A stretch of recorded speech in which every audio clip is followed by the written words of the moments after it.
ಓಂ ಶ್ರೀ ಗುರುಭ್ಯೋ ನಮಃ. ಓಂ ಗಂ ಗಣಪತಯೇ ನಮಃ. ಓಂ ದ್ರಾಂ ದತ್ತಾತ್ರೇಯಾಯ ನಮಃ. ನನ್ನ ಆತ್ಮೀಯ ಮೀನರಾಶಿಯ ವೀಕ್ಷಕರಿಗೆ ಹಾರ್ದಿಕವಾದಂತಹ ಸ್ವಾಗತ. ವೀಕ್ಷಕರೇ, ನನ್ನ ಅನಾರೋಗ್ಯದ ನಿಮಿತ್ತವಾಗಿ ನಾನು ಸ್ವಲ್ಪ ಕೇವಲ ಆಡಿಯೋ ರೆಕಾರ್ಡಿಂಗ್ ಮುಖಾಂತರ ಮಾತ್ರ ನಾನು ಈ ಒಂದು ವರ್ಷ ಭವಿಷ್ಯವನ್ನು ಹೇಳ್ತಾ ಇದ್ದೇನೆ. ದಯವಿಟ್ಟು ಸಹಕರಿಸಬೇಕು. ನಾವು ಇವತ್ತಿನ ದಿವಸ ಮೀನರಾಶಿಯವರಿಗೆ 2025 ಒಂದು ಗುರು ಬದಲಾವಣೆಯಿಂದ, ಶನಿ ಬದಲಾವಣೆಯಿಂದ, ರಾಹುವಿನ ಬದಲಾವಣೆಯಿಂದ ಯಾವ ರೀತಿಯ ಘಟನೆಗಳಿರುತ್ತೆ ಅಂದರೆ ಈ ಮೀನರಾಶಿಯವರಿಗೆ 2025 ವರ್ಷ ಯಾವ ರೀತಿಯಾಗಿದೆ, ಇಲ್ಲಿ ಯಾವ ಯಾವ ಎಚ್ಚರಿಕೆಯನ್ನು ತೆಗೆದುಕೊಳ್ಬೇಕು, ಯಾವ ಕೆಲಸವನ್ನು ಯಾವುದೇ ರೀತಿಯ ವಿಚಾರವನ್ನು ಮಾಡದೆ ಮುಂದುವರಿಸಬೇಕು, ಯಾವುದರಲ್ಲಿ ಬಹಳ ಜಾಗ್ರತೆಯನ್ನು ವಹಿಸಬೇಕು, ಇದೆಲ್ಲವನ್ನ ಕುಲಂಕುಷವಾಗಿ ನೋಡ್ತೇವೆ. ಗುರುವಿನ ಮುಖಾಂತರ ನೋಡ್ತೇವೆ, ಶನಿ ಮುಖಾಂತರ ನೋಡ್ತೇವೆ, ರಾಹು ಮುಖಾಂತರ ನೋಡ್ತೇವೆ. ಸೊ ಇಲ್ಲಿ ನೀವು ಯಾವ ಪರಿಹಾರಗಳನ್ನು ತೆಗೆದುಕೊಳ್ಬೇಕು, ಅದರಿಂದ ನಿಮಗೆ ಅನುಕೂಲತೆ ಆಗುತ್ತೆ. ಆರೋಗ್ಯಕ್ಕಾಗಿ ಯಾವ ಪರಿಹಾರವನ್ನು ಮಾಡ್ಕೋಬೇಕು, ಉದ್ಯೋಗಕ್ಕಾಗಿ ಯಾವ ಪರಿಹಾರವನ್ನು ಮಾಡ್ಕೋಬೇಕು, ಇದೆಲ್ಲವನ್ನು ಖಂಡಿತವಾಗಿ ನೋಡ್ತೇವೆ. ತಮಗೆಲ್ಲರಿಗೂ ಹಾರ್ದಿಕವಾದಂತಹ ಸ್ವಾಗತ. ವೀಕ್ಷಕರೇ, ಒಂದು ವೇಳೆ ನಮ್ಮ ಚಾನಲನ್ನು ಸಬ್ಸ್ಕ್ರೈಬ್ ಮಾಡದೇ ಇದ್ದರೆ ಖಂಡಿತವಾಗಿಯೂ ಸಬ್ಸ್ಕ್ರೈಬ್ ಮಾಡಿ, ಬೆಲ್ ಐಕಾನನ್ನು ಪ್ರೆಸ್ ಮಾಡಿ. ದತ್ತ ಚೈತನ್ಯ ಫೌಂಡೇಶನ್ನಲ್ಲಿ ಅನೇಕ ಜ್ಯೋತಿಷ್ಯ ಮತ್ತು ವಾಸ್ತುವಿನ ವಿಷಯವನ್ನು ನೀವು ಖಂಡಿತವಾಗಿಯೂ ತಿಳಿದುಕೊಳ್ಳಲಿಕ್ಕೆ ಸಾಧ್ಯತೆ ಇರುತ್ತೆ. ಮುಂದುವರಿಸಿ ನೋಡಿ. ಇವತ್ತು ನಾವು ಮೀನರಾಶಿಯವರಿಗೆ ಹೇಳ್ತಾ ಇದೆ, ಮಹತ್ವದ ಒಂದು ಬದಲಾವಣೆ ಆಗ್ತಾ ಇದೆ. ಈಗಾಗಲೇ ಸಾಡೆಸಾತಿಯ ಪ್ರಭಾವ ನಿಮ್ಮ ಮೇಲೆ ಆಗ್ತಾ ಇದೆ. ಅದರಲ್ಲೂ ನೋಡಿ 2025ರಲ್ಲಿ ಏಪ್ರಿಲ್ ತಿಂಗಳಿಂದ ಶನಿ ಕುಂಭರಾಶಿಯಿಂದ ಮೀನರಾಶಿಗೆ ಪ್ರವೇಶವನ್ನು ಮಾಡ್ತಾನೆ. ಸ್ವಲ್ಪ ಸಾಡೆಸಾತಿಯ ಬಾಧೆ ಇನ್ನೂ ಸ್ವಲ್ಪ ಹೆಚ್ಚಾಗುವಂತಹ ಸಾಧ್ಯತೆ, ಅಂದರೆ ಶನಿಯ ಉಪದ್ರವ ನಿಮಗೆ ಖಂಡಿತವಾಗಿಯೂ ಜಾಸ್ತಿ ಆಗುವಂತಹ ಸಾಧ್ಯತೆ ಖಂಡಿತವಾಗಿಯೂ ಇದೆ. ಹೆದರತಕ್ಕ ಕಾರಣವಿಲ್ಲ. ಸೊ ಅದಕ್ಕೆ ಬೇಕಾದಂಥ ಪರಿಹಾರಗಳನ್ನು ಮಾಡಿಕೊಳ್ಳಿ. ಆಂಜನೇಯನ ದರ್ಶನವನ್ನು ಮಾಡಿ, ರುದ್ರಾಭಿಷೇಕಗಳನ್ನು ಮಾಡಿಕೊಳ್ಳಿ. ಅದರಿಂದ ಶನಿಯ ಪ್ರಭಾವವನ್ನು ಕಡಿಮೆ ಮಾಡಲಿಕ್ಕೆ ಸಾಧ್ಯತೆ ಇದೆ. ಶನಿಯ ಉತ್ತಮ ಫಲ ನಿಮಗೆ ಸಿಗಲಿಕ್ಕೆ ಸಾಧ್ಯತೆ ಇದೆ. ಸ್ವಲ್ಪ ಮಟ್ಟಿಗೆ ಮಾನಸಿಕ ಮತ್ತು ಶಾರೀರಿಕ ತೊಂದರೆ ಆದರೂ ಕೂಡ ದೊಡ್ಡ ದೊಡ್ಡ ಕೆಲಸಗಳಲ್ಲಿ ನಿಮಗೆ ಯಶಸ್ಸು ಸಿಗುವಂತಹ ಸಾಧ್ಯತೆ ಖಂಡಿತವಾಗಿಯೂ ಇದೆ. ಇನ್ನು ಗುರು ಕೂಡ ವಿಶೇಷವಾಗಿ ನಿಮಗೆ ಅನುಕೂಲತೆ ಇಲ್ಲ.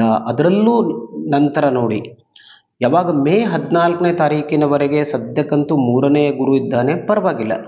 ಆದರೆ ನಂತರ ಗುರು ಮಿಥುನ ರಾಶಿಗೆ ಪ್ರವೇಶವನ್ನು ಮಾಡಿದಾಗ ಚತುರ್ಥ ಗುರು ನಿಮಗೆ ಆಗ್ತಾನೆ. ಸೊ ಇದು ವಿಶೇಷವಾಗಿ ಗುರುಬಲ ನಿಮಗೆ ಖಂಡಿತವಾಗಿಯೂ ಇರೋದಿಲ್ಲ. ಇನ್ನು ನೋಡಿ, ಈ ಒಂದು ಮೇ ತಿಂಗಳವರೆಗೆ ವಿಚಾರವನ್ನು ಮಾಡಿದಾಗ ಎಲ್ಲ ಕೆಲಸ ಕಾರ್ಯಗಳಲ್ಲಿ ಮುಂದಾಲೋಚನೆ ಖಂಡಿತವಾಗಿಯೂ ಅವಶ್ಯಕತೆ ಇದೆ. ಇಲ್ಲದೇ ಇದ್ದರೆ ನೀವು ಮಾಡುವಂಥ ಕೆಲಸಗಳು ಅರ್ಧಕ್ಕೆ ನಿಲ್ಲುವಂಥ ಸಾಧ್ಯತೆ ಇರೋದರಿಂದ ಸ್ವಲ್ಪ ವಿಚಾರವನ್ನು ಮಾಡಿ, ಅಂದರೆ ಯಾವುದೇ ವ್ಯಾಪಾರ ಇರಬಹುದು, ಉದ್ಯೋಗ ಕ್ಷೇತ್ರ ಇರಬಹುದು, ಅಥವಾ ಯಾವುದೇ ಇನ್ವೆಸ್ಟ್ಮೆಂಟ್ ಇರಬಹುದು, ಅಲ್ಲಿ ವಿಚಾರ ಮಾಡಿ ನೀವು ಅದರಲ್ಲಿ ಕೈ ಹಾಕಿ. ಅಷ್ಟೇ ಅಲ್ಲ ನೋಡಿ, ಈ ನಿಮಗೆ ಒಂದು ಸ್ವಲ್ಪ ಈ ಸಮಾಜದಲ್ಲಿರುವಂತಹ ಪ್ರತಿಷ್ಠೆ ಅಥವಾ ಗೌರವ ಆಧಾರಗಳು ಕಡಿಮೆ ಆಗ್ತಾ ಇದೆ ಅಂತ ನಿಮಗೆ ಅನ್ನಿಸ್ಲಿಕ್ಕೆ ಸಾಧ್ಯತೆ ಇರುತ್ತೆ. ನಂಬಿದ ವ್ಯಕ್ತಿಗಳು ನಿಮಗೆ ಮೋಸ ಮಾಡುವಂತಹ ಸಾಧ್ಯತೆ ಇದೆ. ಇದು ಕೂಡ ನಿಮಗೆ ಬಹಳಷ್ಟು ತೊಂದರೆಯನ್ನು ಕೊಡುತ್ತೆ. ಚಿಕ್ಕ ಚಿಕ್ಕ ಸಮಸ್ಯೆಗಳು ನಿಮ್ಮ ಮಾನ ಅಪಮಾನಗಳನ್ನು ಏರುಪೇರು ಮಾಡುತ್ತವೆ. ಇದರಿಂದ ಮನಸ್ಸಿಗೆ ತುಂಬ ಫೀಲ್ ಆಗುವಂತಹ ಸಾಧ್ಯತೆ, ಡಿಪ್ರೆಷನ್ ಆಗುವಂತಹ ಸಾಧ್ಯತೆ. ಅದರಲ್ಲೂ ವಿಶೇಷವಾಗಿ ನೋಡಿ, ರಾಜಕಾರಣಿ ಕ್ಷೇತ್ರ ಅಥವಾ ಏನಪ್ಪ ಅಂತಂದರೆ ನಾವು ಹೇಳ್ತೀವಲ್ಲ ಸೋಷಿಯಲ್ ಇದರಲ್ಲಿರುವಂತಹ ಜನ ತುಂಬ ಎಚ್ಚರಿಕೆಯಿಂದ ಇರಬೇಕು, ಗೊತ್ತಾಯ್ತಾ? ಇಲ್ಲದೇ ಇದ್ದರೆ ನಿಮ್ಮ ವಿಶ್ವಾಸಕ್ಕೆ ಧಕ್ಕೆ ಆಗುವಂತಹ ಸಾಧ್ಯತೆ ಇರುತ್ತೆ. ಸೊ ಹಾಗಾಗಿ ಕೊಟ್ಟ ಮಾತಿಗೆ ತಪ್ಪಬೇಡಿ, ವಿಶ್ವಾಸವನ್ನು ಉಳಿಸ್ಕೊಳ್ಳಿಕ್ಕೆ ಪ್ರಯತ್ನ ಮಾಡಿ. ಅಪವಾದಗಳು ಕೂಡ ಬರುವಂತಹ ಸಾಧ್ಯತೆ ಇರುತ್ತೆ. ಆದರೂ ಕೂಡ ಈ ನೋಡಿ, ಮಧ್ಯದ ಕಾಲಾವಧಿಯಲ್ಲಿ ಮತ್ತೆ ಗುರು ಇನ್ನೂ ಪುನಃ ಕರ್ಕ ರಾಶಿಗೆ ಪ್ರವೇಶ ಮಾಡಿದಾಗ, ಯಾವಾಗ ಅಕ್ಟೋಬರ್ 18ರಿಂದ ಡಿಸೆಂಬರ್ 4ರವರೆಗೆ ಕರ್ಕ ರಾಶಿಗೆ ಬಂದಾಗ ಪಂಚಮ ಗುರುವಿನ ಫಲ ನಿಮಗೆ ಕೊಡ್ತಾನೆ. ಇಲ್ಲಿ ಪುನಃ ನಿಮ್ಮ ಒಂದು ರಿಕವರಿ ಆಗುವಂಥ ಸಾಧ್ಯತೆ, ಅಂದರೆ ಯಾವ ಕೆಲಸಗಳಲ್ಲಿ ಅಡಚಣೆ ಆಗ್ತಾ ಇತ್ತೋ ಅದರಲ್ಲಿ ಒಂದಷ್ಟು ಡೆವಲಪ್ಮೆಂಟನ್ನು ನೀವು ಈ ಮಧ್ಯದ ಕಾಲಾವಧಿಯನ್ನು ಕಾಣ್ತೀರಾ. ಕೋರ್ಟ್ ಕಚೇರಿಗಳಲ್ಲೂ ಕೂಡ ನಿಮಗೆ ಯಶಸ್ಸು ಸಿಗುತ್ತೆ. ಹೊಸ ಉದ್ಯೋಗಗಳು ಪ್ರಾರಂಭ ಆಗುತ್ತೆ. ಮನೆ ಖರೀದಿ ಕೂಡ ಈ ಸ್ವಲ್ಪ ಕಾಲಾವಧಿ ಮಾತ್ರ ನಾನು ಹೇಳ್ತಾ ಇದ್ದೇನೆ. ನೌಕರಿಯಲ್ಲಿ ವ್ಯಾಪಾರದಲ್ಲಿ ನಿಮಗೆ ಸಹಕಾರ ಇರುತ್ತೆ. ಗೌರವಾದರಗಳು ಕೂಡ ನಿಮಗೆ ಮುಂದುವರಿಯುತ್ತೆ. ಇದು ಪಂಚಮ ಗುರುವಿನ ಪ್ರಭಾವದಿಂದ ತಾತ್ಕಾಲಿಕವಾಗಿ ನಾನು ಹೇಳ್ತೇನೆ. ವಿದ್ಯಾರ್ಥಿಗಳು ಕೂಡ ಸ್ವಲ್ಪ ಪರಿಶ್ರಮ ಪಟ್ಟರೆ ಉತ್ತಮವಾದಂಥ ಫಲಿತಾಂಶವನ್ನು ಅವರು ಖಂಡಿತವಾಗಿಯೂ ಪಡಿತಾರೆ.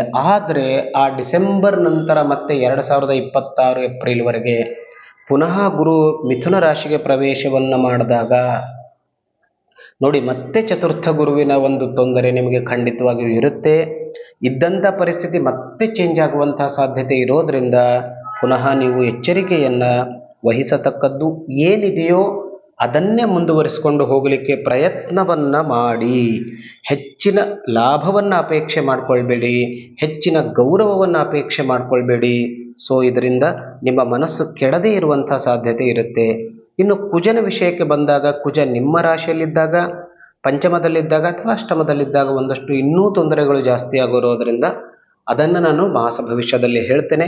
ಅದರ ಪರಿಹಾರವನ್ನು ಯಾವ ರೀತಿಯಾಗಿ ಮಾಡ್ಕೊಳ್ಬೇಕು ಅಂತ ಅನ್ನೋದನ್ನು ಕೂಡ ನಾನು ಹೇಳ್ತೇನೆ. ಇನ್ನು ಶನಿಯ ನಾನು ಇದನ್ನು ಹೇಳಿದೆ. ಈ ರಾಹು ಈ ವರ್ಷ ಏನಪ್ಪ ಅಂತಂದರೆ ಕುಂಭರಾಶಿಯಲ್ಲಿ ಇರ್ತಾನೆ. ನಿಮಗೆ 2025ರಲ್ಲಿ 12ನೇ ಸ್ಥಾನದಲ್ಲಿರೋದರಿಂದ ಒಂದಷ್ಟು ಒಳ್ಳೆಯ ಫಲವನ್ನು ನಾವು ನಿರೀಕ್ಷೆ ಮಾಡಬಹುದು. ಆರೋಗ್ಯದಲ್ಲೂ ಒಂದಷ್ಟು ಸುಧಾರಣೆಯನ್ನು ರಾಹು ಕೊಡ್ತಾನೆ.